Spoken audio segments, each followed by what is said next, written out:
పుండు మీద కారం జల్లినట్టు వైసీపీకి దెబ్బ మీద దెబ్బ వాడుతూనే ఉంది కదా.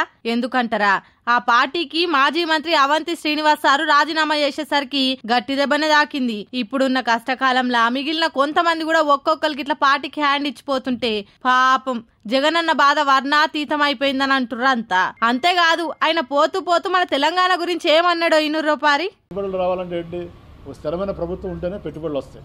మనం కూడా చూసాం పక్క రాష్ట్రం తెలంగాణలో 10 ఏళ్ళు టీఆర్ఎస్ పరిపాలించింది కాబట్టి హైదరాబాద్ ఆ మాత్రం అభివృద్ధి చెందింది.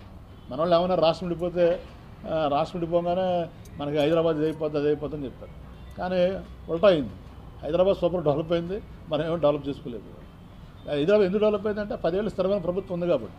ఆగానట, సమైక్యాంధ్ర ఉన్నప్పుడు రాష్ట్రం విడిపోతే హైదరాబాద్ నాశనం అవుతుందని మన వాళ్ళు అనుకున్నారు. కానీ అది పూరా ఉల్టా అయ్యింది. ఎందుకంటే గత 10 ఏళ్ల బీఆర్ఎస్ పాలనలా హైదరాబాద్ మస్తు డెవలప్ అయింది. ఒక రాష్ట్రం డెవలప్ కావాలంటే స్థిరమైన ప్రభుత్వం ఉండాలి, మంచి విజన్ ఉన్న సీఎం ఉండాలి. అప్పుడు అన్ని బరాబర్ ఉంటాయి. ఎప్పుడైతే ఒక సర్కార్ పర్ఫెక్ట్ ఉంటుందో అప్పుడే మంచి మంచి పెట్టుబడులు వస్తాయి.